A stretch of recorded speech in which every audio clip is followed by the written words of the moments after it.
Hello and welcome back to another happy hour here with Backflip. I hope you brought some libations to the live stream to hang out with us. I have, what is this? This is Dancing Goat whiskey, our friends at Dancing Goat make. And this is a hard seltzer from Carbon 4, cucumber melon. Very, very good. As always, we have John, our other co-host, joining us. Let's see if I can get you in here real quick. Say hey, John. Hello. It is me. Nice. We got to keep that hey, John joke going. I like it the first time you did it. What are you drinking, John? Well, I was finishing up some coffee, but then I'm moving on to the Lakefront Brewery Lager. It's nice. Then I forced you to drink. It didn't take much. An honest day's beer is what it says up here. Do you feel you've put in an honest day's work at noon? Yeah. I feel like it's an honest day's beer. Nice. All right, next up, joining us for the first time, I'm super excited to have Scott with us, our director of, director of business? I think that's what we're calling you these days. That's what it is. You wear many hats. But welcome, Scott. Tell us what you're drinking today. Well, it's more, what am I not drinking? You know what I mean? I got some coffee left over yet and an Arbonne energy drink in this nice reddish kind of color. And then because it is happy hour, you guys talked me into my, favorite Coors Light. It's so refreshing on a summer day. We'll play volleyball later, but now we'll just get ready. We'll get ready with a little extra alcohol. So now I'm going to go ahead and introduce our guest today, Rachel Werner, who actually, we go way back, and turns out you know Scott completely separately, which is amazing. So tell us what you're drinking, tell us who you are, and let's get going on our happy hour today. Well, I mean, first, we got to give a shout out to the beverage first. I'm also actually having a Carbon 4 hard seltzer. So for my flavor is lemon lime. Yeah. So I'm in love with these things, and I need to marry or start some type of illicit trade with somebody at Carbon 4 so I can just have cases of this stuff shipped to my home. So anybody from Carbon 4 who's listening, just hit me up via text or DM and we'll figure something out. I think we can arrange that, yeah.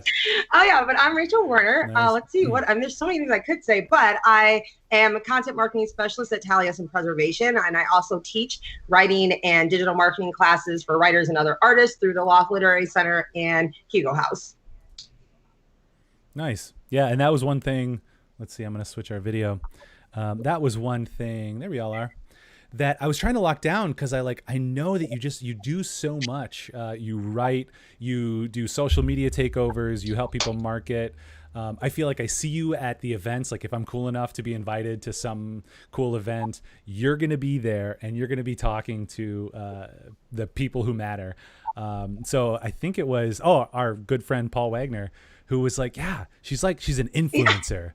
And so I'm so excited to have our very own celebrity on the let's use that word loosely.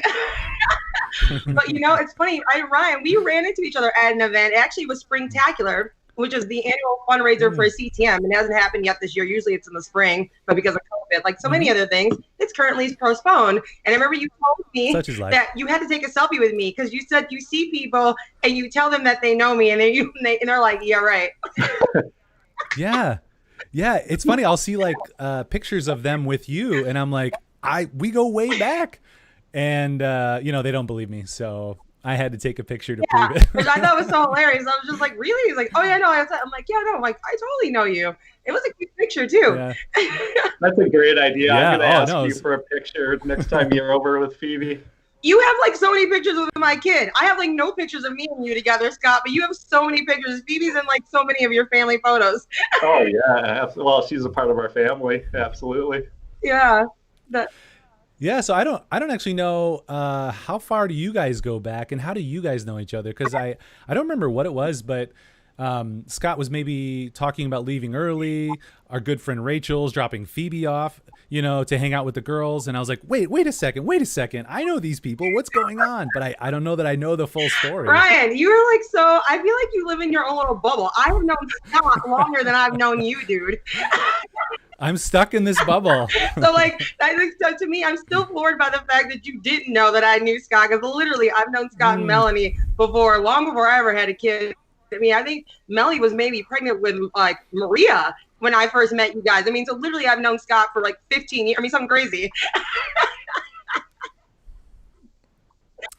You know, it might. We'll have to think about this. We might have known each other for at least 16 years, so you might have to revise. All right, well, revise I know him that for like 17 or 18. I know I met Scott before I met you because you came to town. You were kind of one of those stragglers that kind of roll into St. Paul's. It's true. Still a straggler. I was a vagabond. And Maria's 16 now, so yeah. Years? I can verify 17, 18 years. Yeah. Nice. But, yeah. And Scott, I don't remember how long. Where it began was Melanie, my wife, volunteered, I think, and Rachel, you needed a godmother, a sponsor, right? Yep. Confirmation sponsor. So we should know that date. I mean, that's kind of a special date. Yeah, well, I still have my candle. I would have to dig it out. I have it like it preserved in a box. But so sometime I'll have to get that box out, and I'll tell you exactly, Ryan. But I know I didn't meet you at least until a year or two later, because by that point, I was almost done working at St. Paul's, and I wasn't working at St. Paul's yet when I met Scott and Melanie. I became a dorm missionary. And Ryan is memorable, so it sounds like you've got a solid. Ryan, do you remember my awesome cool hair? Like how big it was? How awesome? Yes, I do. Oh my gosh. You were such a hippie. Yeah, that's when we met. Yeah. And we led that mission trip together, which was super, like, probably not as spiritual as it should have been. Did we pray at all? Maybe you prayed. I don't think I was praying. Well, I was learning guitar, so I led a little bit of worship. Okay. So that happened. That's right. You did play the guitar. Yeah. That's right. Like a total hippie. Yeah. And that's where the knife fights come. Like, I'm not kidding you. I think we came back from that mission trip, and I'm almost, this might be really inappropriate to say on here. I hope not, because this is like your company and stuff. But I'm not, no, we can I really think I came back to Madison because we had that whole, remember that our van pretty much imploded with us on the drive back. Yep. And I in my old apartment downtown in Madison, my neighbors, one of them used to smoke pot all the time. And I'm pretty sure that night I came home and I smoked pot with my neighbor. Because I was so the whole trip was just so that van and I that van and was I was a a dorm missionary then. Like I was not a good dorm missionary. Like I was because I really wanted to be good, but I spent way too much time at the bar. I just didn't really have a handle on temptation. No, you are authentic as always in seeking, which is good. But that's good thing I became a parent. I'm way more responsible now. That's well, you kind of have to be. You have some doubts as to your missionary. You did not pray, and you smoked pot. That's some two major things. No, I was praying when I was in Madison. I'm thinking on the mission trip with them, I don't remember if I prayed, is what I'm saying. It wasn't like I didn't pray at all. No. I did a lot of time praying. I co-led a Bible study. My Bible study. I was always super prepared for my Bible studies. That I was great at.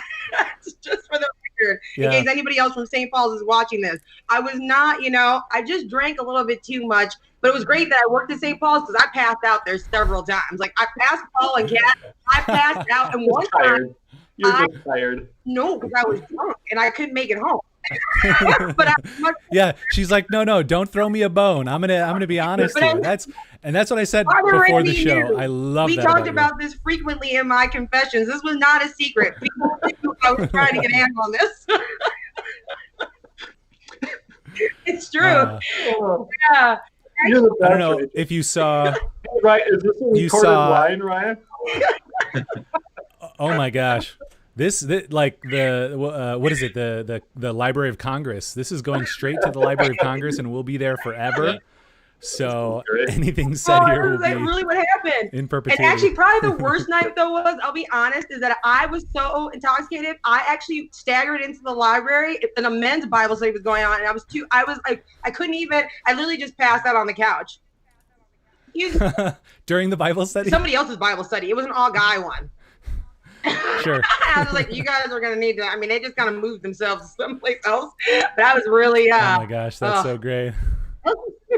You know, I don't know that I saw any of that or ever. 10 pictures for like, and 3 pizzas for free. Do you remember those parties where people would get like 10 Yes. like 10 free pitchers of beer and 3 pizzas? And like multiple people at St. Paul's won them. And I think I went to like every one of those. Was that at like Mad Hatters? No, it was at Brothers when it was open. Oh, Yeah. yes. Yep. I did go to one of those. Yep. Maybe like Brad Frias or somebody won one of those. Now a police officer, by the way. Yes. Yeah. Yeah. Good guy. So you did see the post. This is titled "Writing, Marketing, and Knife Fights," which I don't know if you remember that story, but it's from that mission trip. Yeah. Do you remember? About me pulling a knife? So I didn't. I just wanted you to cut the freaking bagel. Yeah, this is good. So you tell your side of the story. I'll tell my perspective. We went to a gas station. Now, granted, it wasn't the wee hours of the morning. Say somewhere around 1 to 2 a.m. And I remember we were getting out. So we were going to the bathroom. Some people said they wanted snacks. And I remember that right at the last minute, right before we left St. Paul, we had all these bagels, but someone realized we didn't have a knife. So I just ran inside, grabbed, and granted, it was like a huge butcher knife. We just tossed it in one of the bags. This is not safe. Do not try this at home. Mm-hmm. So then we got to the gas station, and we were going to have snacks. And then I just kind of pulled this knife, this huge knife. It was a huge butcher knife out of the bag and slid it across to Ryan over the top of the car. And according to Ryan, I was oblivious to the fact that it wasn't the best neighborhood and that there were some other maybe questionable individuals at the gas station with us at the time. And he felt like that was a threatening maneuver. A threatening move, So that's my side of the story. I was like, Ryan. And he were like, and he didn't move at first. Like, just get the fucking knife. Oh, sorry, I swore. But luckily, it's not live TV. That's what I think I said at the time. Yeah, there's no censors, dude. I couldn't censor you if I wanted to, but I do not want to. So we were in that van, that terrible, gross van that was falling apart, and it was late at night or early morning when we stopped, and some other guys pulled up and got out and started interacting like, what are you doing? Oh, really? What's up? What's happening? And just started asking all these questions. Ryan, that was all the time with me. Of course I didn't notice. I know. I was like, well, we're on a mission trip to help people in Texas build stuff. I don't know. And the best, because it's like, I totally see your perspective. But what was happening to me was then a woman walks up to me and pulls a butcher knife out of her purse or backpack or something and hands it over and says, do something. I was like, and then, we figured out there was bagels and we had to. She probably just wanted you to buy some pot.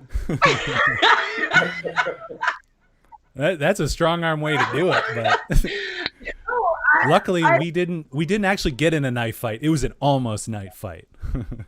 I can 100% affirm right now, I have not smoked pot since I've had my kid. And the reason I know that is because it's been long enough that I can't remember. I tried to remember the last time I had some type of drug recently, and I couldn't. And I was like, So but I did not I did smoke pot when I came back from that. It was stressful. Ryan was accusing me of telling him to stab people. The van fell apart. Oh my gosh. Yeah, it was. I thought it was a good trip. I definitely played some guitar on that trip. Got some good worship in there, and it was fun. And I think that's. This is like, I think it's one of your skills is that you're just magnanimous and electrifying, and so if somebody meets you, they just want to be around you. Like seeing you at an event after so many years, I was like, oh my gosh, it's been so long, why do we not hang out all the time? And it made sense, like, oh yeah, all the people that I know who are doing cool stuff, and I think that's a part of your skill set, and I think that's maybe why you kind of got into where you are, or why you're so effective in writing, marketing, social, kind of all the things that you do, because there's a wide breadth there, but you just have a personality that you just live and breathe that stuff. It feels like, is that Is that correct? Oh my gosh, I don't even know. I was like, Ryan, that was all so amazing what you just said about me. It's like, I wish I could reach through the screen and give you a big hug. That was lovely. We could do our COVID hug. I don't know. You know, I think part of it is you know, it was a necessity. I mean, I can't lie. I mean, everything I do now, I kind of started doing along the way because I had to, right? Like, you know, I got into my job at Brava from freelance writing, which I started doing because I was working fitness full time, but I needed to like pay the bills because, you know, I was getting divorced and I was a single parent. And I mean, me and Phoebe have a huge support system here, but there's still financially, you know, there's just, I gotta, keep the lights on. And so, and that's when I got into my job at Brava. So then that became my full-time gig. And then there, I was, you know, I got about 18 months in and it was like, hey, so you're going to start doing our social media. And I was like, okay, I don't really do that, but I guess I'll figure it out.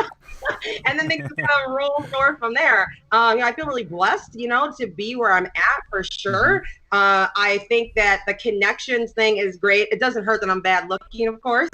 And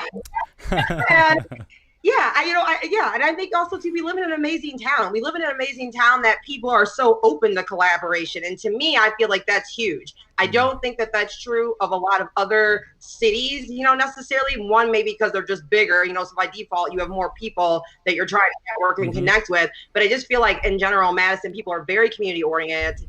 And they're looking for ways to connect with other people to help promote their brands and business. And they really want to just see, like, how can we put our heads together and come up with the next cool thing? So I love that part about where we live. When you're like, doing it, hit me up. Yeah. So we've taken a small foray into the world of social media and some digital marketing for some of our clients. And, you're saying that you do a lot of writing. You're writing on behalf of these clients, right? Like writing in their voice. Sometimes I do. Sometimes me more just writing, let's say like a blog post, you know, about what they're doing. It could be anything from, sometimes I don't do a ton of just straight up copywriting, but I have, you know, when I worked at Brava, I did a lot of interviewing as media and writing articles about different companies or businesses while they were open. So I'm kind of open, you know, like Ryan was saying, like I do social media takeovers with people because for some reason people are just like, hey, Rachel's here. Let's just see look what she's doing, you know? And then we just have random conversations like this. We're just standing at the Edgewater drinking expensive wine. What's your process though? I mean, do you have a process or is it all just kind of like just comes naturally and feels natural to like, you know, come into some business and start posting stuff for them, just being them?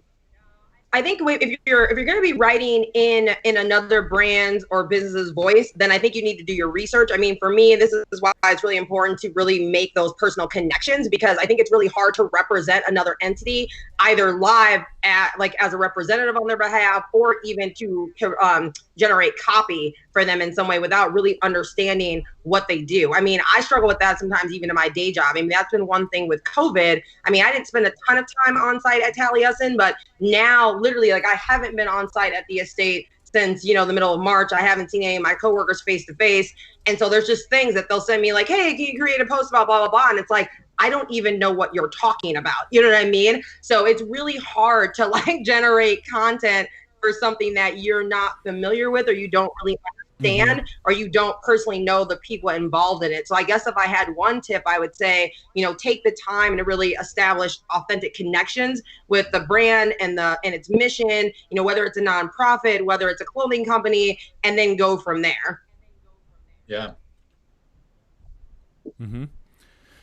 Yeah, and I wonder do you have a formal process, you know, when you work with a new brand, they want you to do a takeover, kind of how does that look? When people reach out, like if it's not a company I'm not familiar with, again, like I need to know more about what you do. I don't try to, if it's a product, especially if it's something that someone might ingest, like a beverage or food, I won't write about anything or represent something that I haven't personally tried. I just feel like, you know, like you were saying, a part of me, I'm too authentic to kind of be like, oh, hey, go eat or drink this or show up here if I haven't ever personally tried it out myself. So that's always like ground level for me, is that step one. Yep. And then I want to back up for a second. Where do you get all your genuine bubbly energy? Oh my That's a energy. good one, Okay, yeah. so I probably have some sort of caffeine once a day, and I work out like. I was thinking more like what parents or Oh. but Oh. caffeine. Question: What types of caffeine are there, and what types of caffeine are you taking? My adoptive mom is pretty chatty. She's definitely very chatty. You know, she was watching this, which she's not super tech savvy, so she's probably not right now. And she probably wouldn't love the fact that I was talking about smoking pot before either, so I may not send her the link. But but she's definitely a very chatty person in that way. I don't know. I've always kind of been like this. You know, I have very energetic. Even when I was like probably like, you know, younger and going through like the emo, depressed, like I'm a teenager, I'm supposed to be angsty phase. Sure. Did you know your birth parents? How old were you when you were adopted? Well, I did. My biological mom died when I was 14, and I met my adoptive family when I was 10. So yeah, I don't remember. I mean, now that obviously I'm much older, I don't remember a ton about like my biological family per se, and I don't have any contact with any of my biological relatives anymore. And just with, I think, everything that's happened in the last few years too, and now they have all these genetic DNA testings like the 23andMe. I'm really curious. I'm thinking about buying one of those and taking it just because I'm curious to kind of see what the whole genetic profile would, you know, come out like. Yeah. I bet you, they say, psychologists say that you learn so much from your family up until age 1. It's phenomenal. So I'm positive that how you are, rhymes very well with somebody in your biological family. So that's pretty neat to think about. Yeah. See, that just makes me want to go get a test and take it even more. Like I really want to. Yeah, right on. Yeah. So I'll let you guys know if I do, because I would love to see what all the different, pieces are. Mm-hmm. Yeah. So the adoptive family you knew when you were 10, so they were family friends? No, actually, not family friends. So my adoptive mom, she actually taught at the school she was attending. And so my sister, my not biological sister, she and we were friends. So so I knew them from school. Is the best way to describe that. Okay, sure. Wow. Are you from the area? No, I'm not. Originally from San Diego, and then I went to that's where I was born. I lived there till I was about 5 or 6, and then I went to middle school and high school in Northern Illinois. So my parents and grandma, they lived just outside of Rockford, so just right over the Wisconsin border. And then and I lived a bunch of other places before I moved to Madison for the first time in 04, 05, and then I was here for 5 years. That's when I first met Scott and Ryan, and we had all those lovely adventures we talked about before. And then I was gone back abroad briefly for 2 years, and then I've been back with Phoebe since 2011. She doesn't remember meeting me. Oh, John! John, you're supposed to jump in here. Everybody has their version of the story. Yeah. But John, okay, tell me, John. So I think I met you. We never were hung out or whatever, but you were around St. Paul's. I was around St. Paul's because I was leading the worship band. I was in the worship band, and then I was leading it. Yeah. See, now she's remembering. Yeah, I am. Well, I dated dudes back then that I don't remember dating and have called me out on it, and I was like, so sex was like, oh, thank God we never dated, and they look at me and they're like, Rachel, we did date. Yeah. So that's I knew you were on then because you were involved at St. Paul's doing things there, and then I think the first time I got to know you a little bit more, but it's not your fault. You wouldn't have got to know me. We were filming an interview of you for I'm thinking that it was the Evangelical Catholic Institute in 2006 when this guy Anthony came down with a bunch of equipment, and we did a bunch of different interviews of different people who were involved, who were participating in the thing. It took place at St. Paul's. I have no recollection of this ever happening. So, John, not because of you, but now I'm a part of me is a little scared because I'm like, what happened to this video? What did I say? No one should have been taping me at that point talking about anything, especially religion, regardless of the fact that I was employed by this church. There's so many, I'm like, holy crap. Just blame your confirmation sponsor. So, oh my gosh, I didn't even think about Millie. Is she watching this? I hope not. so yeah, my perspective is a little more of an outsider, but it's a similar sort of experience still of like, oh, there's Rachel again. Even though I don't, that I didn't know you as well back then. There's no outsiders in Rachel's world, John. No, there aren't. Everybody Oh my God. John, I'm not kidding you. I'm gonna be email. We gotta find this footage. You know where this is? I don't really know. It was the start of. I'll compress this story because it could get long. But okay. It was actually the start of my career. I'd switched majors from pre-med to video, and then I started working on this conference, just volunteer. And when we were done with the thing, the guy that came down was like, "Hey, do you want to fly to Vancouver for 2 weeks and help me edit this stuff?" And I was like, "Oh, sure." And so like once summer break started, I flew there and I like worked on editing a bunch of content. We did not get through all of it by any stretch. There was so much that we had filmed over the weekend. And then after that, that was kind of like a nice affirmation for me that like, oh, this is the right way to go. So okay. that's what the experience is for me. But I remember like filming. I'm almost positive that there was a little video clip that we filmed, you know, with like a bunch of the people that. We have to find it. Oh my gosh. We have to find I it. know. I'm like, what is happening? I'm like, yeah, and the fact that I don't remember, I have no memory of ever there being any sort of like, that does not bode well. Do we have your approval to use it as a social media post, Rachel? Oh yeah, if you guys find it, absolutely. I would love to see it because I would love to know what I said, and then maybe they'll talk about it. Like, was I intoxicated? Did I? Who the hell knows? Or intoxicated. Yeah. I don't think I would have done that, but I might have been hungover. That might have been it.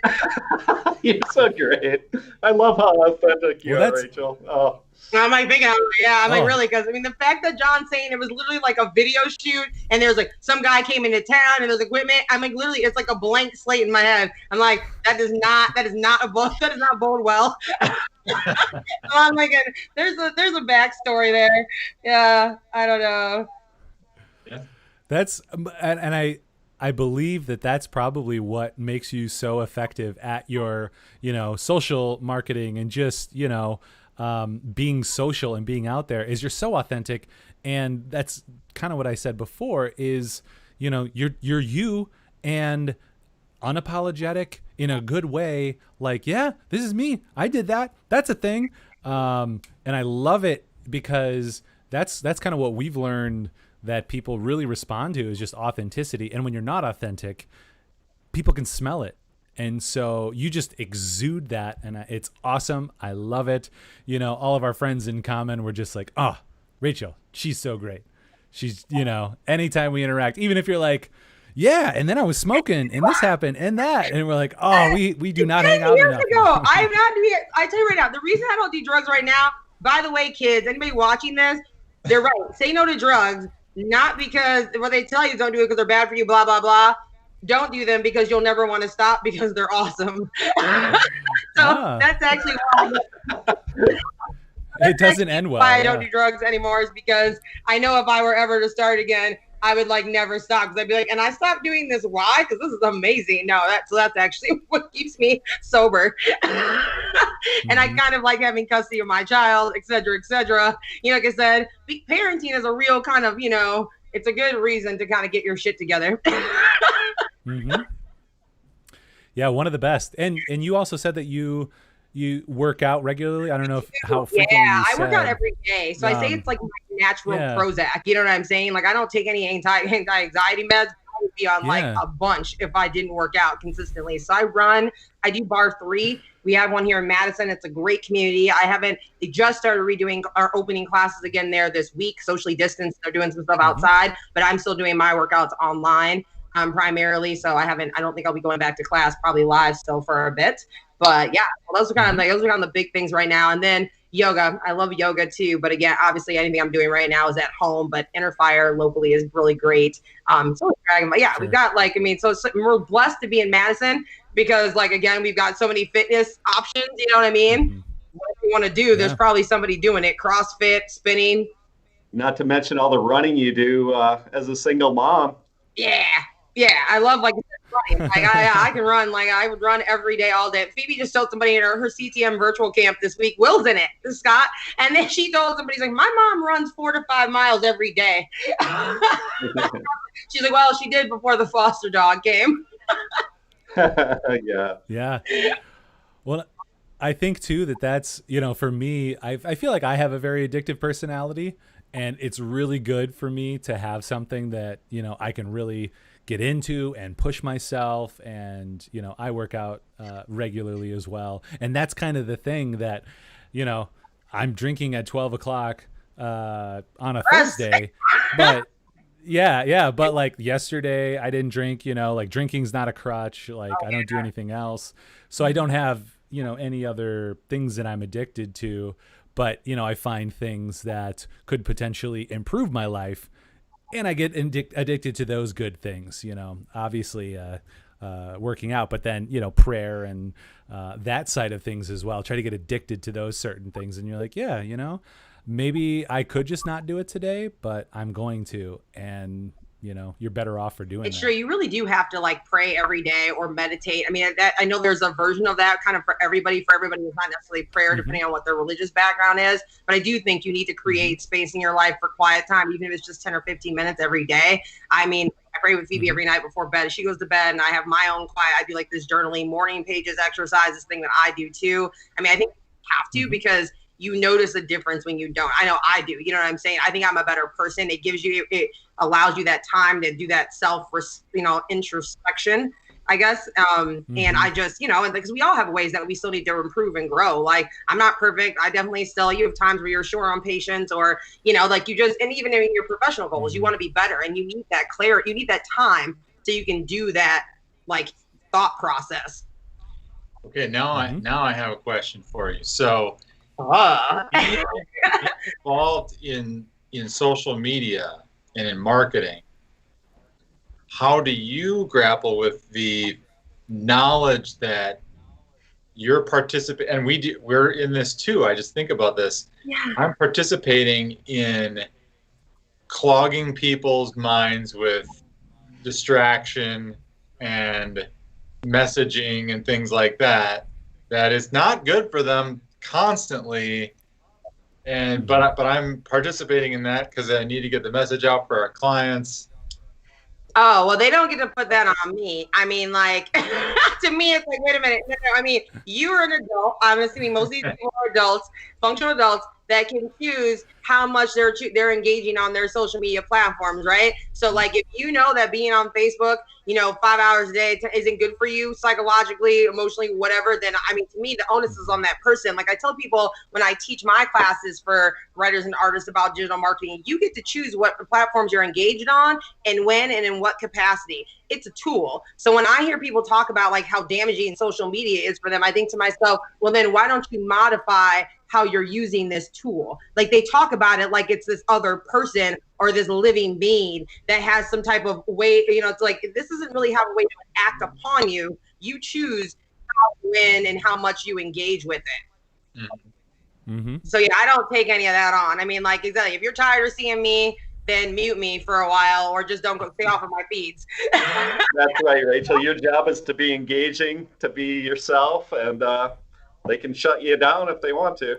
Exactly. You know, I am not exactly like, I'm not one of those, I know some people, I know, and I get it. People do it from like, they're tracking their analytics and stuff that actually look and see who's unfollowed them this week. Or I don't really do that. I don't put that in my headspace because to what purpose? I mean, it doesn't, if you need to not be engaging with me for whatever reason, temporarily or indefinitely, then that's your choice, you know? And just like I don't allow myself to be negatively impacted by trolling. If someone reaches out to me and I feel like it's inappropriate or too negative, I have no issue blocking them or reporting them. And that's usually what I encourage my students to do too, is again, these things are tools. And so, and when it starts to not serve its purpose or to start to become damaging or negative in some way, then you need to modify how you're engaging with that tool or who you're engaging with on those platforms. Yeah. That is such a cogent, just like response to, you know, personal responsibility in terms of what we do, thinking about social media, like as John said, and you mentioned, how good it is to pause and reflect. And as Catholics, we have that in spiritual mental prayer, but I've loved in podcasts, and a lot of people from LA who aren't necessarily religious in any specific way, but they've really gotten into meditation. And what that is, a lot of times, is it gets into reflection. Like, you know, how am I doing? What worked? What didn't? Which is really fun, because that's kind of good business practice, good relational practice. It's like just good for your life. And so I love that it's coming up in popular content, and, you know, kind of across the board. Absolutely. Yeah. So obviously I'm at home right now so that we can use this system. They're in the office, and we all have very separate spaces. So we came back to work with the phased reopening of Wisconsin, because we're all very separate. But how has the past 3 months been for you guys? Like, what's it been like? You know, obviously you do a lot of digital stuff, which is such, you know, we're so fortunate to be able to do that as well. But it, you know, I know it takes a toll on the mind. How have you guys been? Yeah, me, oh my gosh, like, to be honest, it was almost like, I almost want to think like God was just kind of like, you know, Rachel, I know you've endured a lot in life. I'm gonna give you a little gift. It's gonna be bad for a bunch of other people and kind of the world, but here's a pandemic for you. Yeah. Like, so much. A little introverted vacation. It is. I mean, like, it's been, my heart has gone out for everybody who has been furloughed or lost their jobs or clients or their business has to shut down for a prolonged period of time. So I don't want to make light of it. God forbid anybody who's been sick or passed away. All those things are terrible. But I mean, for me personally, COVID's actually been really, it was nice to have just all of a sudden, outside of any control of my own, you know what I'm saying, that like, it was like a forced pause in a lot of ways, right? I mean, a lot of things, because so much of my work is online, I've been able to keep working primarily during the time period. So I haven't taken like a financial hit too much in that way. So obviously, of course, I'm coming at this from a privileged standpoint from that capacity to say it hasn't been that bad. But it was also, again, that pause in the sense of I'm not running around to 50 million places. And yeah, I might have a lot of meetings virtually with people online, but it's more time for me to kind of just, again, realign my professional goals, spend time with my daughter, you know, just spend time in my own home, my own space. I have a lot more plants, guys. I love plants. I have all these plants now. It's lovely. So there's a lot more color, you know, in the loft downtown. So I really dig that. We started fostering, and that felt really good to find a way to contribute. I mean, it was hard to feel like there's all this stuff going on in the world, but there wasn't a whole lot I can do. Like, I'm not a healthcare worker, you know, I'm not, you know, I don't work in food service or anything at the moment. So it's not like I didn't feel like there was anything I could practically do. So when we realized that there was a need for fosters, you know, so to start fostering doing Underdog, that was good, because a lot of the shelters were closed, you know, just with everything that was going on too, with like work, like, so, you know, spacing requirements and stuff. So being able to feel like I could do some type of community service as well during that felt good. So that's been good. Yeah, there's been a lot of positives, you know, and then also I just want to say it's really connecting more with the people that, you know, that I love, that I don't feel like I get enough time to see and talk to, you know. It's been great. I just feel like just texting wise, phone calls wise, seeing, and then also when you could safely start seeing Amy, I mean, we made like a beeline for the files. I was like, the man, like, oh, we can go sit in someone's backyard, you know what I mean? It was just, so that kind of, I mean, just in knowing that those are the people that you're getting to see and spend time with has been really, that's been really filling for me. And I forgot how nourishing it is just to be around kind of like your core, because those, I mean, so much of my life involves me being other places with other people. Not that everyone else isn't lovely, but I miss my core. So it's been nice to just be able to kind of refill my tank in that way too. And with that, do you think you're an extrovert or an introvert, or we kind of have those middle ones, like an introverted extrovert or an extroverted introvert? And I would call myself what is it? I'm an extroverted introvert. So like, to recharge, I would love to just sit on a nice fluffy couch and read a book or watch a movie. But if I'm at a party, I'm there, you know? Yeah. And I would say, I think I've realized, so for years, I thought I was an extrovert too. That's what I always thought my whole life. But the last few years, I've realized that I actually really don't mind being alone. And I actually really like it in a lot of ways, because I really like myself. Like I have so many pictures of myself on my phone, and I can just spend, like an hour in the bathroom just playing with my hair or doing this or that or just trying on different clothes. I also love to read. So like I think I'm what you said you were an extroverted introvert, and I think I'm an introverted extrovert. I'm saying, like, I think that I like socializing and I like being around other people too, but I also really just I can really dig just being alone too. Well, there's something to that extrovertedness where when I was reading some article about it where it was like when you come home, you're kind of like you've spent all that like external energy during the day, and sometimes it can be challenging even though like your family is life-giving to you. Sometimes it's just like, I don't want to have more conversations. That's what I've been like cranking on all day, and I need this thing. It's funny because I have some friends that I know from different small groups and things that are very, very introverted. You can't get them to speak in the large group setting, but when you like get in a one-on-one, they like do not stop. They're just like, like they have that inverse. Rachel, I've always loved and admired about you because I'm the opposite. We're on the opposite percentiles in this, I believe. Like you're 99 and I'm like 1. In terms of just saying unfiltered what exactly is on your mind at the time. That's you, obviously. And me, I harken back to my sister probably put it best, like in high school or something. She'd ask me a question and I'd be thinking, and there's lots words are important to me and meaning, and there's different layers and so on. And so, after I pause for, a second and a half or something, she'd be like, are you thinking? Are you thinking? Type of thing. Oh, that's great. Yeah. Well, and that's why I'm excited to have you on this, Scott, too, because you haven't done one of these, and they tend to be so fast, and you are a thinker. But it's been fun because we have another chat, and I'm like, all right, Scott, you're up after this. Rachel, you probably have it. You maybe see me typing, but I'm like sending a quick message, like jump in, because with this whole thing, we just want to hang out and have fun. But as a media company, I'm very aware of the fact that we want to do it in the best way possible. And so it's fun to get together people with different styles, different ideas, and to talk in this way. Just to, I don't know, maybe be a little bit closer, like you said, to lean into those relationships that we in a given circumstance when we can just see somebody but we choose not to.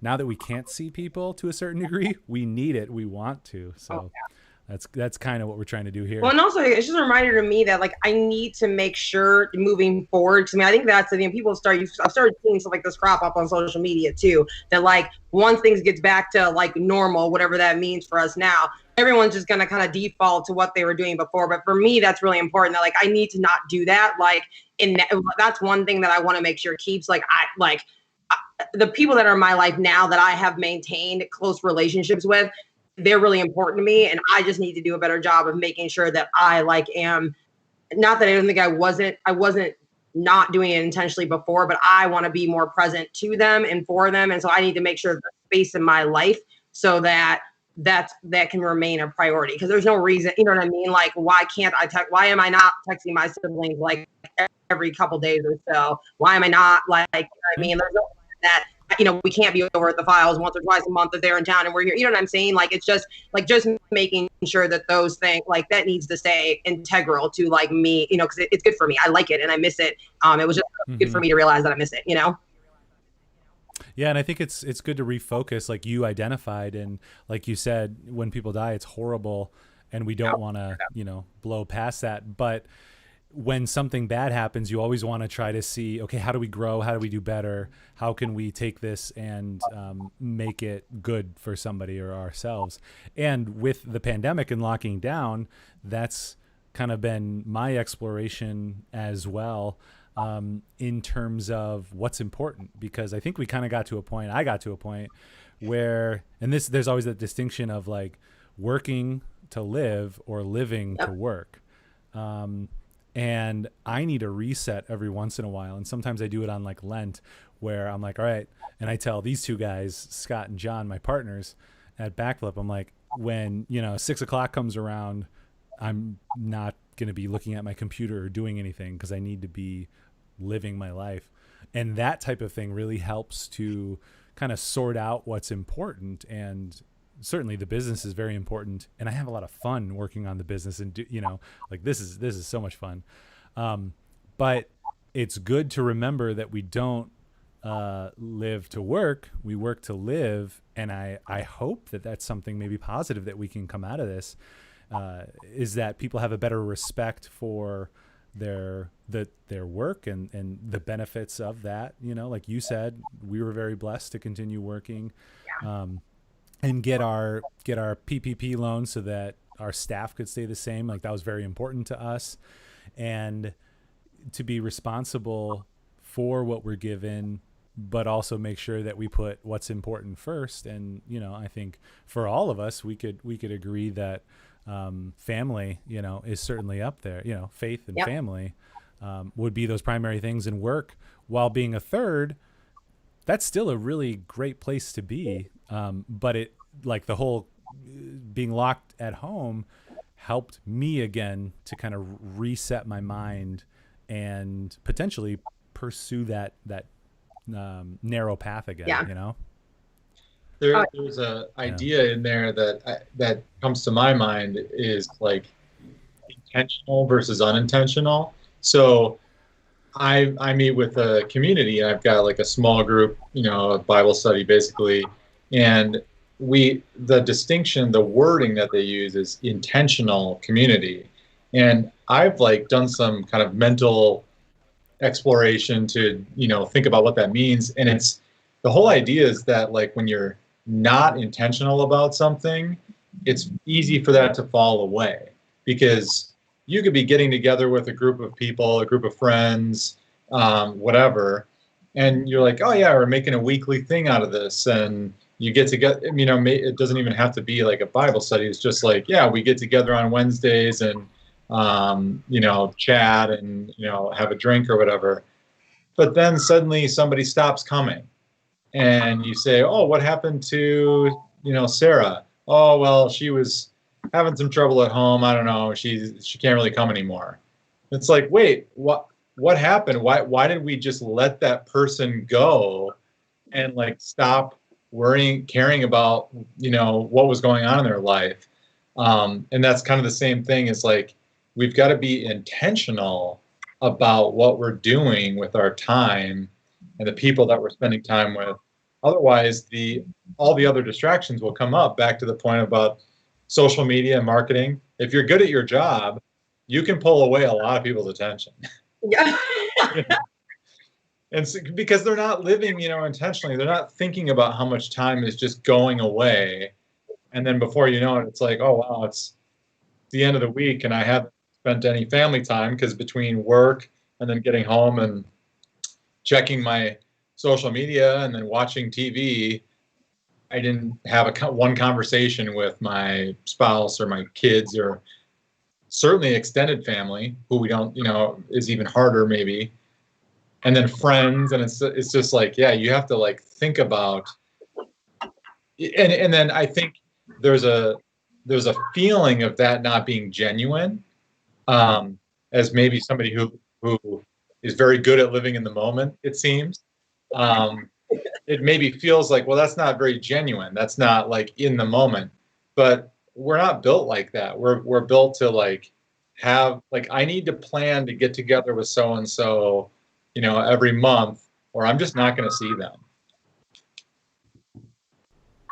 Well, and I think I was going to say that's a part of what I think just makes you such a great person to be around, a good friend, and likely a good marketer, is your presence. You're there. Wherever you are there. I feel like sometimes I can get into my head and I'm not there, but that's one of my favorite things about you. You feel I feel seen and heard and not judged around you, even if I tell you something dumb, like just that type of love and acceptance. And, I think that it's what makes you, like I said before, like that magnanimous, exciting, interesting person to be around. And it's why I continually run into people and they're like, yeah, this is me and Rachel. She's my friend. I'm like, Rachel? How do you know Rachel? Like that just happens constantly. All right. You never tell me anything dumb. You just tell me stuff that I know nothing about. Like you'll mention, like you and Paul just offhandedly stuff like some video game, and I'm like, wait a minute, I have zero idea. I have no context for this because look at me, I don't play video games. So, so it's like you can talk about it. I just need you to provide the backstory, right? And there's nothing wrong with video games. Yeah. I just don't know. You know what I mean? So it's never dumb. It's just sometimes I get lost. Here. I've got a quick hi. Somebody, I don't know if have you met Maggie before? I haven't seen her. This is Magdalene. Can you say hi, Magdalene? Hi. Hi. Here, wave right there. I knew you arrived because Kevin. Yeah, that's our good friend. Seen you. Yeah. Yeah, they might know Phoebe more than they know you because they've probably been around her. Yeah. Yeah, I know. Actually, Phoebe was the one who actually told me you guys had a girl. I'm like, oh yeah, I think Ryan or something. Yeah. They did. It was a girl. It just keeps happening. Thank God. Yeah. She's like that little memory of like people's families and how they've expanded. Like I'm totally losing track. People's names are getting mixed up, genders.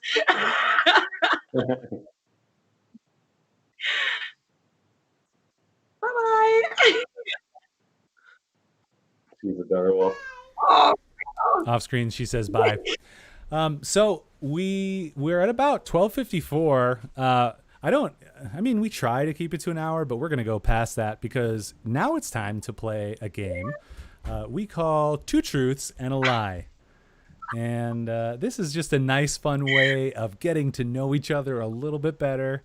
We'll go first, and then we'll save you the best for last. Does that sound good? And it gives you a little bit of time to think about it too. Okay. Oh. Yeah. So I'll go first because I always prep, and it also gives Scott and John a couple more minutes to figure it out. And you'll get to guess first too, because at this point, I think John and I have played it maybe 7 times. So we're really starting to dig deep, and we travel a lot, so we tell all the random stories. But I feel like I'm only at like 50% because John's a good liar. And if you are watching at home, please vote. Let us know what you think the lie is or the truth. But first, and also if you have any questions for us or Rachel. Oh, yeah. Yes. I wanted it to be a drinking game, but they're like, no. Yeah. The drinking game is you just drink while it's happening.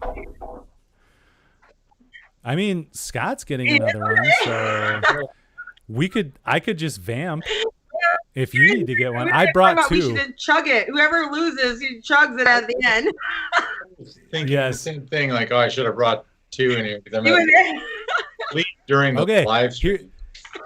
Here we go. You guys have 1 minute. Go get a drink. I'll flip over to me, and I'll talk about something that's super awesome. Oh, really? Okay. Time for a commercial from All right. Yes, this is our commercial break where everyone else is grabbing drinks. But I brought 2 because I am very thirsty. So we're talking with Rachel Werner, just kind of about life. We're catching up. Scott and I have actually known her for between 16 and 18 years. Just an awesome friend and exciting person who you may already know about because she writes and she takes over social media. Yeah, knows everybody. Like anybody cool that I know, she probably is good friends with. We're about to play Two Truths and a Lie, where we tell 3 different stories, short stories, and our other people get to guess what is the lie. That's the intent there. And I will go first, and then Scott or John, whoever's ready, and then the other one, and then we'll save Rachel the best for last. And please do, if you are watching, vote at home. I think, and I can see Rachel, but no one else can. Did you grab, let's see, did you grab 2 more or just carbon 1? Fours. Well, I have 1. No, this is my oh first my one. Gosh. This is my fourth. Oh, okay. I thought you grabbed 2 more just in case. That would have been amazing. Yeah. Also, I should have sent my kids to go get another one. I'm at about third capacity here. Yeah, and we'll go ahead and start. I'll repeat it when John gets back. You're gonna. Is it you going first, Ryan? It's good TV. Yeah, Okay. I'll go first. So, okay, I wrote these down. They're really good lies. But 2 of them are truths. So number 1, and these are all college related. I drank a 6-beer beer bong once in college. So for those who don't know what that is, it's like a funnel with a tube. You pour beer in and you drink it fast. You drink it in like a couple seconds. And at one point in all my glory, I drank a 6-beer beer bong, and only 4 fit in there. And the other 2 had to be ready and poured in as it went down. So number 1, I think, John, you heard the rest of it, this right? live stream is just Okay, can you say that again, Ryan? Since John just came back, you're going to say it again, right? Yes. So in college, I drank a 6-beer beer pong. That's 6. Just testing capacity, I guess. Only 4 fit in the bong, and you had to pour 2 more when it came out. All right. Number 2. On this mission trip that we talked about, we had this terrible van that was super scary. It was like a murder van.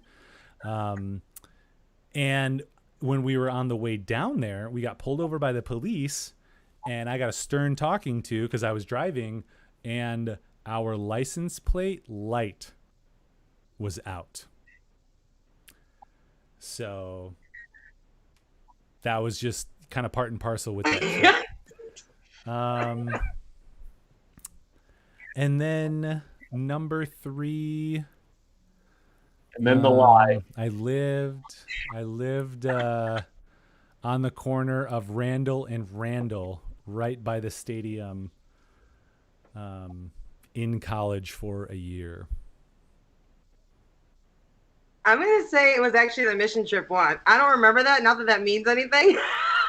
We've established I was, my sobriety was in question during those years. So I don't. Oh, it's so great. All right, so you're going with the got pulled over for the tail. Because I feel like if we did get pulled over, it would it would have been like a tail light or something else. I don't remember there. Yeah, so that's what I'm going to say. I think it's the second one. Okay, there you go. I'm really conflicted. Right. I get a vote, right?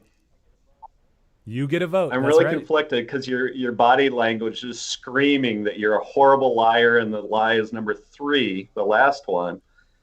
But you're creative and an actor, and so realistically and plausibility, I am going to go. Final answer is number 1. I bet you did like 2 beers or 3 beers or something, not 6, or maybe you did 8. Number 1 for Scott. Logic. Yeah, I'm gonna go with number 1 as well. All right. Well, number 2 is the truth. On the way down there, we did get pulled over because of the license plate light, which I didn't know was a thing, and is apparently illegal in Texas to not have a license plate. So it's when we got to Texas. Okay. Yeah. So they let us off. But yeah, it was kind of freaky. The other truth, what did I say for the third living one? on Randall and Randall. Oh yeah, I lived there. Yeah. Also, I play poker once in a while, so I know how to bluff a little. The first one, the 6-beer beer bong, the max I probably ever did was probably 3, but my good friend Clint. I know you. Clint did a I know you. A 6er. Yeah. Clint, my still good best friend, did a 6-beer beer bong in college. It was so amazing. He sat there for an hour and a half afterwards, just digesting, and then got up and we continued on the rest of the night. But everything else about the story was true. It only fit like 4. And so you had 2 more that you had to wait and pour in, and it only took them like 7 seconds. I think I still have it. I had it on a flip phone that had video. Some of our viewers might not know what that is. How many beers? How many What's beers that? were really involved in this again? 6. Okay. Oh yeah. Ryan did Yeah. 3. Yeah. I was not as talented. Thanks, Scott. I knew.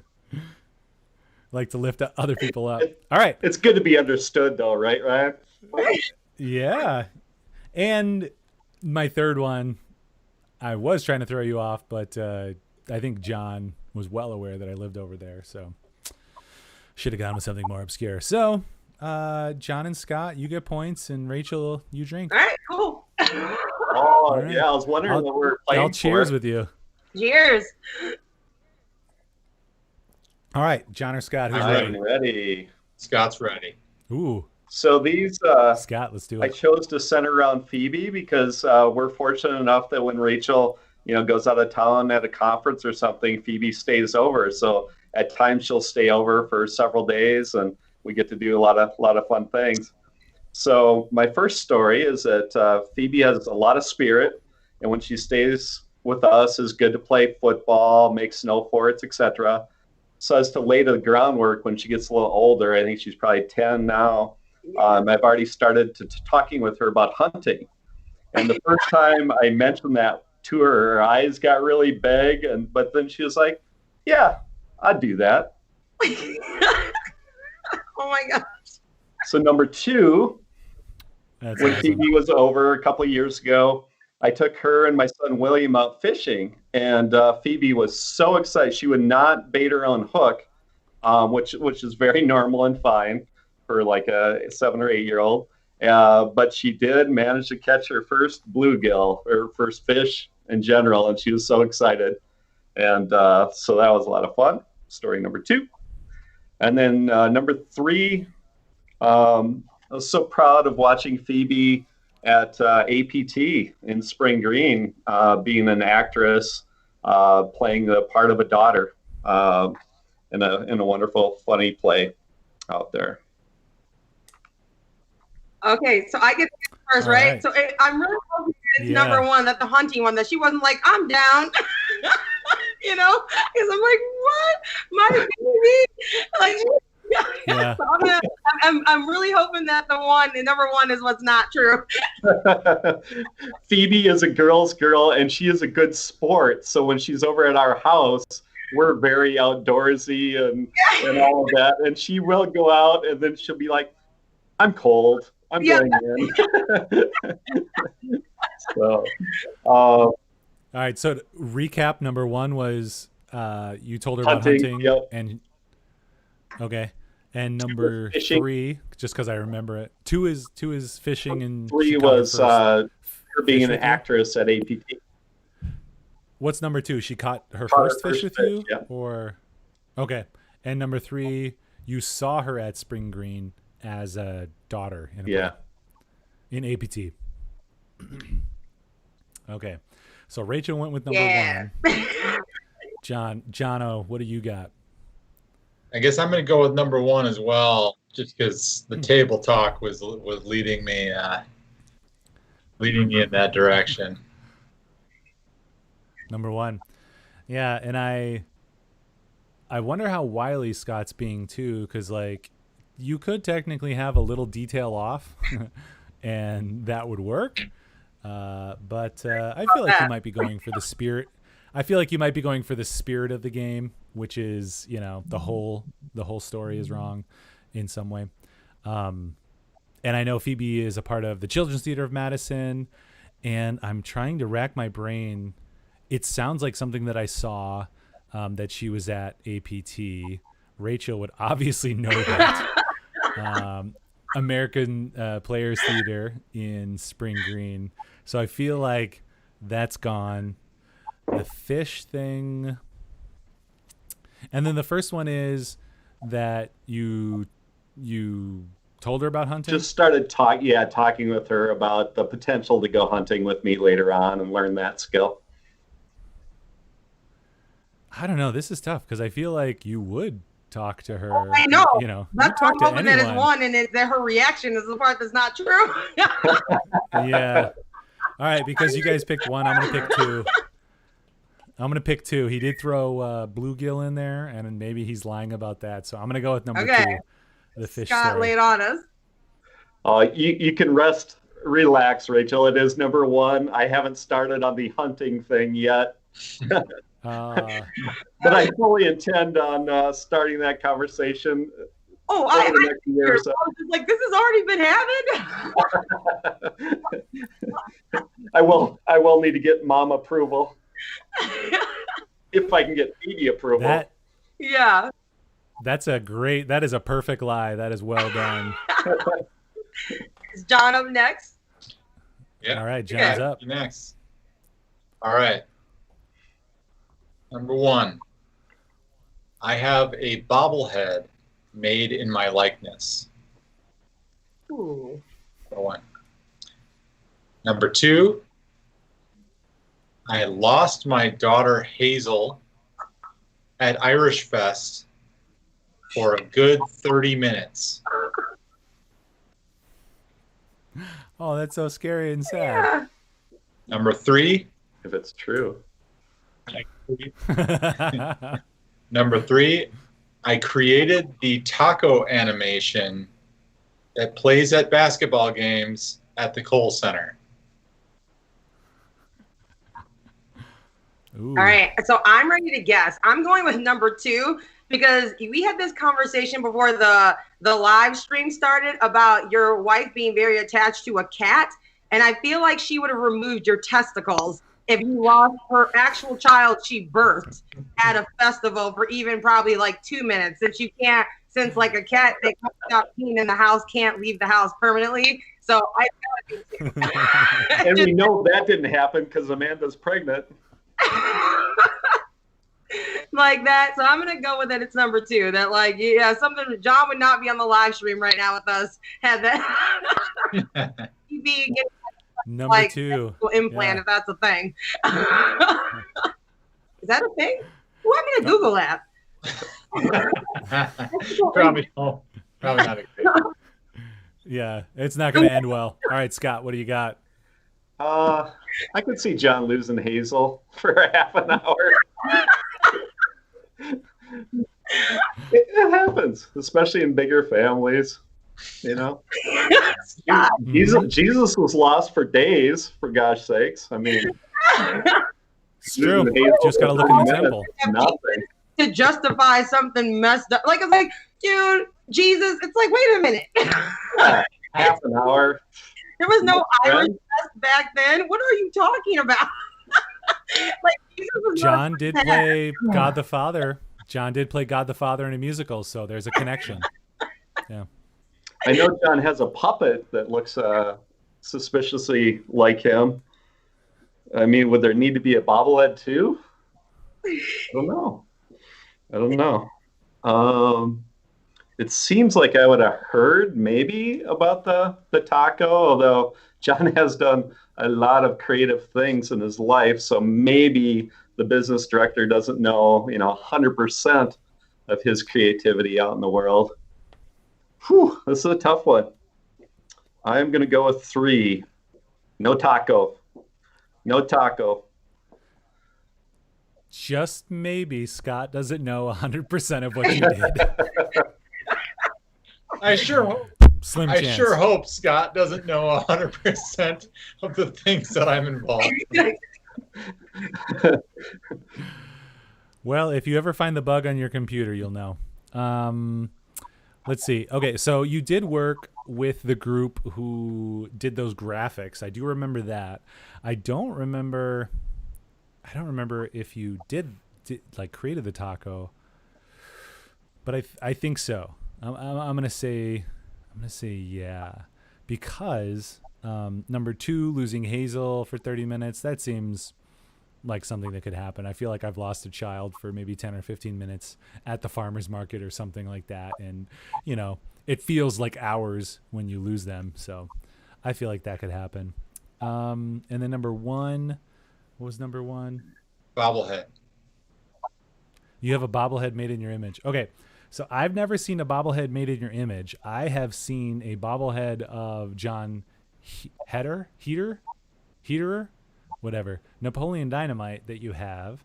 And maybe you were trying to throw us off with that. You could have a bobblehead at home. I have found a place that makes bobbleheads for like $60. So you could have ordered it, but I feel like I would have seen that. So I'm going to go with number 1, that you don't have a bobblehead. I want to change my answer. Can I change my answer? John is very humble. I want to go with number 1 as well. I'll allow it. All right. Well, for allowing changing answers, congratulations, Ryan and Scott. You lost your daughter, and you're still like bald. You still bald? This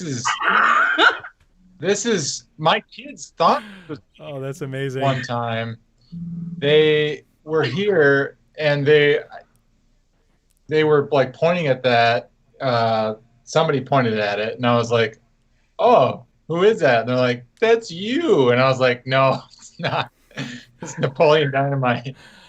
Oh, that's amazing. Can you show us that again? And then make the face, because you have to make the face. Like, there you go. I Just the mouth breathing. Now is a problem. Yeah, it's a good costume. Yeah, I've won that costume. Yeah. Yeah, I thought because Ryan and I have played this game so much, like, I thought he might get himself into doubting because he knows about this detail, that I do have a puppet made in my likeness. I gotta drink again. I'm losing, but I'm winning. Yeah. So, I like how Rachel just takes it in stride. You pull up a puppet, and she's just like, "Yeah, of course you have a puppet." You're right, Ryan. So like things John could have pulled out from under his desk. So yeah, right. It ain't that bad. Yeah, you're right. Yeah. It was about 30 minutes that we lost Hazel. And I had to think about it a lot because I was like, was it longer than that? Like, I was like, was it an hour? I don't think it was a full hour. Terrifying, yeah. On the Milwaukee like festival grounds, there was that section with all the playground equipment, and she never actually went outside of that. She was pretty young though. She was like 2 or something. Oh wow! And she and my oldest were playing on that, and then we like couldn't find her, and we were like going over to this children's stage, and my parents were there. We were like running around, and like I'm trying to keep people calm because they're like prone to anxiety. So I'm like, no, it's fine. I'm sure she's just around somewhere. But internally, you know, it was just raising because you're just like, this. This is how it happened. Like how do you? I can't even count how many people are here. It's like the worst thing that can happen. Yeah. She was just on the next play set over, but like when we kept we kept looking, but we just weren't seeing her when we went around it or whatever. And finally, that was I don't recommend it. And then the third one, I worked part-time for Daktronics, which is a company that builds the scoreboards and stuff. And they ran the instant replays for the football games, basketball games, and hockey games for the UW, based out of the Kohl Center. And because I had a little bit of animation capability, the guy there asked me one time, they're like, hey, they've got this taco stand. They need to like make animations for it. You want to give it a try? And I made it. It was crazy. I mean, it's crazy. Like, it's not like working on any other video because the specs for this video that you needed to make were 16 pixels by 4,000 pixels. So like, on the ring. Yeah. So like the whole ring around. So then you're like working on your screen and you're like zoom in, make sure that looks good, and then zoom back out and move it over, and then make sure that looks, So yeah. Well, and I feel like I knew that even the name Daktronics, so I'm zeroing in here because I, like you, Rachel, don't remember a lot, but I feel like we tell the same stories over and over again, John. So we're getting better at it. Funny thing on the chat. So Ryan and what's her last name? Leanne. Ryan, Ryan. Yep. She says she knows she you. does. Yes. She and I, we went to high school in Kenosha, and she went to Tremper and I went to Bradford, and we did plays together, and we were dance partners in the musical. She Grease. was, and she is a dancer. Yeah, multiple years. That's really cool. Yes. And so that's just one of the many random things. Were you John Travolta's part, right? No, I was, who was I? I was Sonny. I was like number 3 or number 4 in terms of the gang. You're a greaser. Yes. But we had a dance move where we did the thing like this and that, and then picked her up and then walked around with her, which was really fun. So that was our claim to fame. But also looked like we go. So am I ready?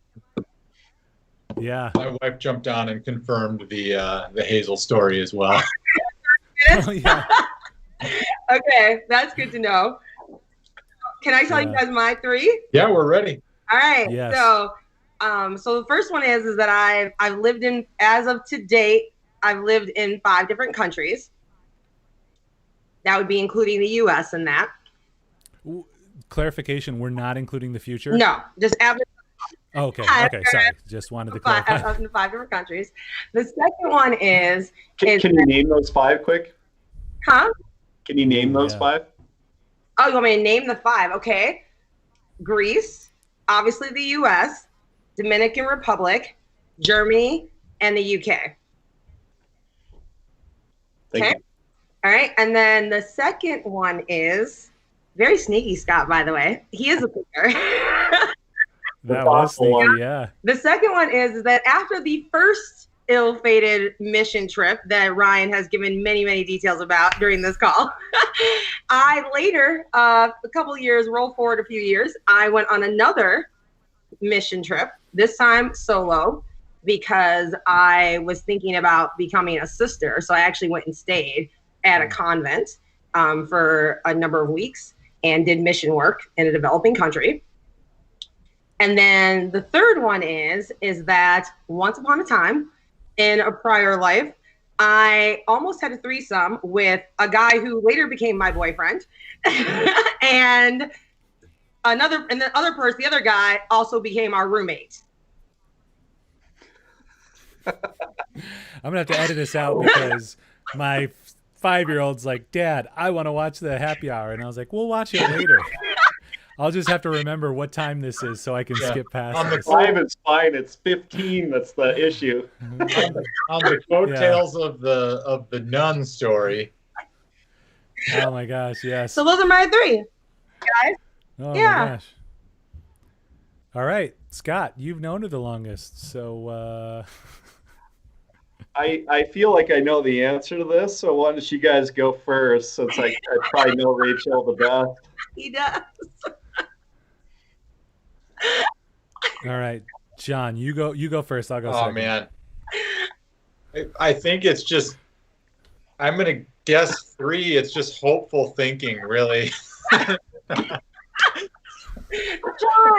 I feel like 2 and 3 are related. Like one of those is the lie, and then it's confirmed by the other one. John, I want to tell you, I want to be a better person for you. You're one of those people who make me want to be a better person. But yeah. Oh my gosh, I'm literally crying. Oh my. Yeah, I don't know how to respond because, I like to talk through the answers and I don't want to talk through number 3. Okay. So number 1 is you've lived in 5 countries. Number 2 is the nun thing. Number 3 is the people together, and then one was a boyfriend and one was a roommate. In the future, later. After that encounter, later, those 2 other things happen. In the future past. In the days of future past, yeah. Also, thanks for the clarification on the countries you've lived in up until this point. I'm not saying I'm moving out abroad again, but okay. Not further than today. Yeah, so your answer to that was really good. You knew the countries. You said, what'd you say? Greece, Dominican Republic, which seems to gel with number 2, the nun story. Germany, I know that to be the case. The U.S. and the U.K. So I don't know about Greece.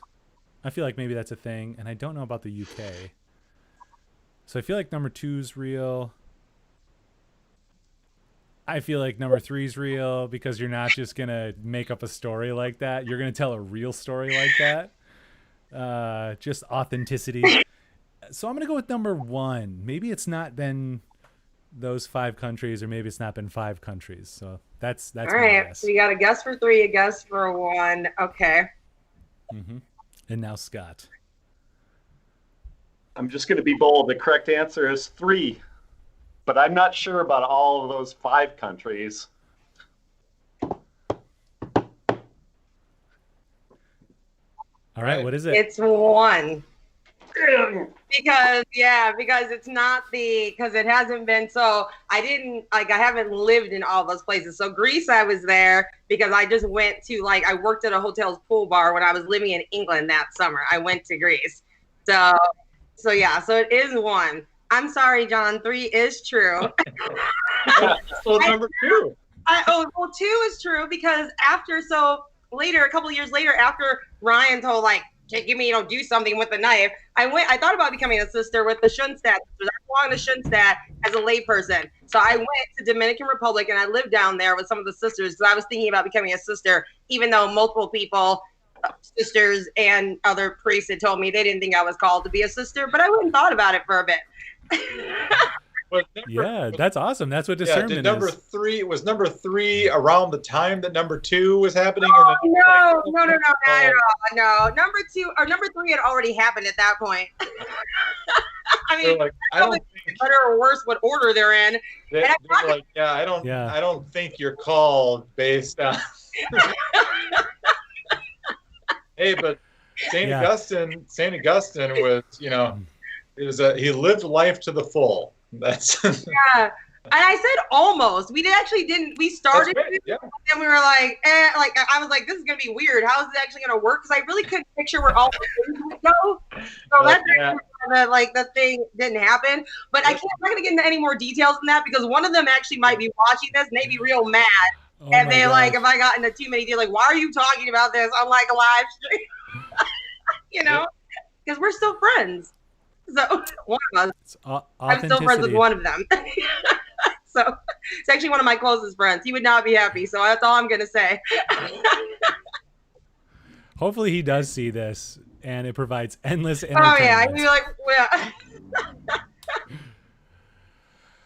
Well, that's about our time. I do want to give you a chance to plug things. And thank you so much for coming on. This has been a blast. I hope that the next time we hang out is not in a year, or randomly seeing each other at an event. See you maybe this weekend, actually, Ryan. Let's make that happen. I think it's supposed to be like a first communion. My understanding is there's a first communion happening, even in COVID. Yes. So I may on Sunday, possibly, assuming things aren't everything doesn't shut down again. It turns out the world keeps going. So, well, perfect. Beyond Sunday, it'd be good to see you again as well. Bye, John and Scott. I'll see you soon, too. John, I don't know when I'm going to see you next, but bringing the cat with the diaper. My daughter would think that's hilarious.